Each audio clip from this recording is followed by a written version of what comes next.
start with an opening statement from Coach. So first of all, give West Virginia and the Mountaineers a ton of credit. It was a great atmosphere. Obviously, we had to deal with the weather, and I think that changed some things, but it was a great atmosphere. I thought they battled us very, very tough, especially early on, but we were able to do some pretty good things as the game went on. And then when you talk about the critical statistics that we talk about all the time, we won most of them. So the turnover battle, we won that 3-1. Explosive play battle, we won that. We met our goal on offense as well at 18.3%. Third down battle, we won that. I think we can improve in that area. That was one of the big challenges I thought early in the game. We weren't converting on third down, and they sustained some drives. The time of possession was way out of whack. That put our defense in a tough spot. That's a combination of the offense sustaining drives and the defense getting more 3 and outs. Sack battle, we were able to win that. Obviously, we need to get some sacks earlier in the game, but overall, we got the job done when it was needed. And then starting field position was a push. The penalty battle is the one thing that really stood out today that we did not win, and I thought really impacted the game. We let them off the hook when they were backed up the one time. It made it difficult to get into a rhythm on offense. I thought the penalties early really affected us getting into a rhythm, and then the one time where they clapped our cadence and we snapped the ball, that created, I think, challenges for us to get into a rhythm early on. But besides that, did some really good things. It was great to see Trey, a guy that we've been talking about for a while, have a big game. Give you guys, something to write about.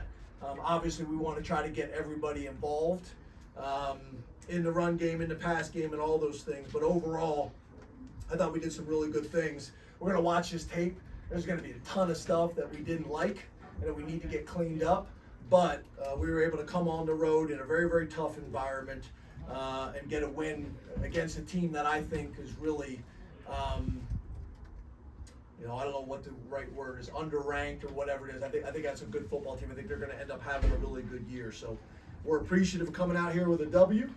And you guys want to get home to your families because we had a long delay, and so do we. So I'm going to take one question, then I'm leaving. Mark and then Rich. James, what did you learn from that Michigan State situation several years ago with the delay? Because it looked like things went much more smoothly, for lack of a better way of putting it, this time around. Yeah, I think that's fair. I mean, obviously after that situation, we kind of put in all types of plans and policies to be aware of that. It also helped that before coming here, we knew this was a possibility. So it's hard to go to Chick-fil-A at closing time and ask them to stay open and come up with an order for a football team. That's what happened in East Lansing with Monica, our police officer, going to do that for us. So this was obviously a much better situation. It's still challenging when you're the visiting team because you're stuck in a very small locker room. That's not a critique on West Virginia. It's like that everywhere. And they have all their facilities to be able to use. So there's some real challenges that come with that. I think you guys saw we created kind of out here in the tunnel some more space. I thought that was helpful as well. And then we just had plenty of food. And again, because we knew that this was a possibility, we were able to get ahead of it from that standpoint. So I thought that was a positive. And then obviously having the iPads is also another huge advantage. Obviously, you're not just killing time, you're actually watching tape, evaluating tape, grading tape, a lot of things that we could get done during that time. Rich and then Todd. James, how do you think your players handled the delay, and how important was it to come out in the second half and score on that first drive? Yeah, I thought that opening drive was huge. We talk about the middle 8 a lot in our program. We got the score right before the half, which I thought was really important. And then you come out and get this, the score to start the second half. That's great. We stalled out the next 2 drives. We got to get that fixed. But I thought our guys handled it really well. I thought our staff handled it really well, and it was reflected in coming out, with a touchdown to start the second half. So those middle 8 scores, I think, were probably the 2 most significant in the game: the end of the first half and the start of the second half. Todd and then Allie. Coach, within that drive, Drew had a couple of really nice runs to keep the chains moving. Can you talk about how he performed running the ball, and then Bo's throw late to Tyler for the touchdown, putting things on tape for teams to, as we talked about, Bo throwing and Drew running a little bit more. Yeah, we call him Lamar Allar. Right? I thought he ran better than probably people expected last year. He's dropped 10 pounds. I think he's done a really good job in the weight room, becoming more explosive. We always talk like, obviously mobility at the quarterback position is important, but if your quarterback can get you just 2 to 3 first downs a game with his legs, it changes everything. And I thought that showed up today. Some things that we got to get cleaned up, obviously, in terms of, third down. I think we can be better in that area. But overall, I thought that was big. And then, obviously, as you guys know, Bo's going to have a big part of the game plan. That was a big part of our thought of starting with a 2-point play, get him involved as early as possible in the game. Plus, we had a play that we liked. It didn't obviously pan out that way. But Drew, Bo's going to be a big part of what we're doing moving forward. So we wanted to get him involved as early as possible. Allie, then Pickle. We talked this week, James, about week 1 and all the difficulties that comes with traveling with new guys, implementing 3 new coordinators, things of that nature. To get a win like this on the road, you're setting up for a month here at home. What can you take from this as you build into the bulk of your season here? Yeah, I think, you guys saw it today across the country. We've seen it every year. These opening games playing these types of opponents, they're tough and they're challenging. It's a philosophy, right? Athletic directors have a big role in this. Head coaches have a big role in this. What type of games are you going to schedule in your out-of-conference games? And what's in everybody's best interest? You see across the country, you start out with a tough loss and you play maybe not as clean as you normally play because you're still working through some of the kinks. Obviously, when you get the win, it's a huge positive. But if you don't, then it can really start your season off the wrong path, and you're going to have to battle through it. Your point is we're going to be at home for a couple weeks. That's probably also not positive. You prefer not to have, whether we have 4 straight home games. I think for some fan bases that would be an issue. It's not for ours. The support that we get in Beaver Stadium and State College and the state of Pennsylvania and the region is phenomenal. We'll be able to handle that. They'll be asking for a 5th one after the 4th one. But coming here and getting a win in this type of environment, when it works, I think it's a huge win. But the question is, does it really make sense? And obviously me and Pat have had a ton of conversations, and he's got strong opinions on it. Pickle, then Jarrod. Coach, you saw your offense against your defense vice versa all month. Now that you saw each side of the ball against an opponent, did you feel like the way you came out of camp, what you saw there, carry over to today? Yeah, I think we got a chance to be good on both sides of the ball. I think we got a chance to be more balanced on both sides of the ball.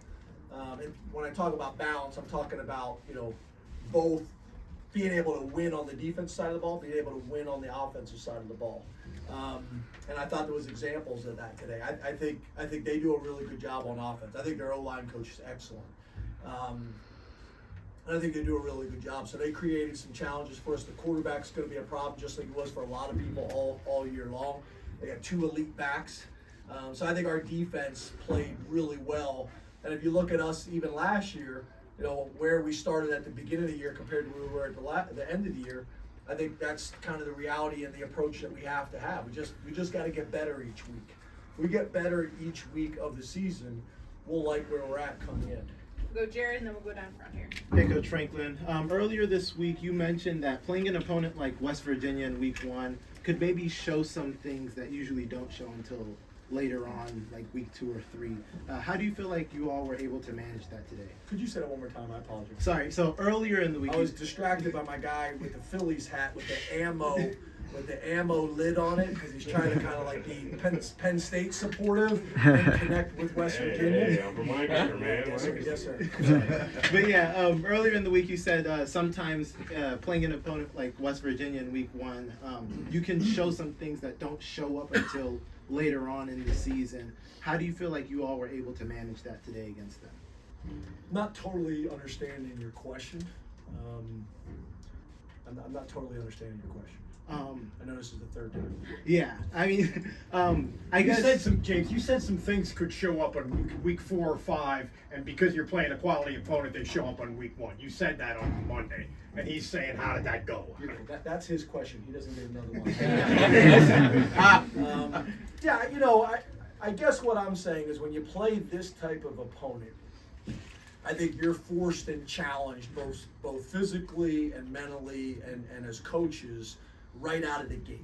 And I think we were going to be tested. And I thought today we were tested.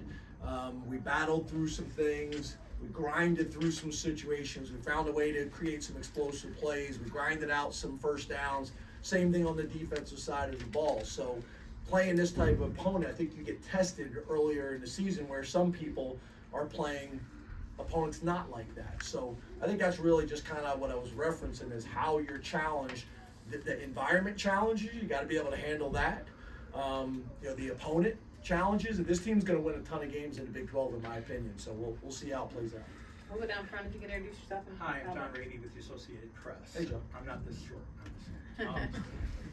The big plays, does one game solve your concerns about explosive plays, or is it just, like you said, you just have to keep chugging along with it? No, but that one play, this may be too soon, but that one play looked like we just chucked it deep down the middle of the field. Too soon. And I thought Omari coming back and making a play on that was huge. I think I said at halftime, since the 90s, ducks accepted, spirals preferred. I chucked a bunch of those ducks up myself, but I think when you got players like that can make plays in open space and that scare you with their speed, Omari can run. And when you're in open field, you got to cover 53 and a third, and you don't know where the ball is, and they do. That's not a great position to be in. And what I was so proud of Omari was fighting through the contact back for the ball. That created the pass interference contact. So that was huge. I mean, we got to it today. We got to our goal, which was positive. In terms of 18%, our goal's 15% each week, so that's a positive. But as you guys know, we got to do it week in and week out. And I thought we really grinded the run game, and then Nick was able to bust a few there that really changes the stats, changes the numbers. So that was good for us. Thank you, Coach. Thanks, guys. Thanks, James. Be careful driving home. All you guys.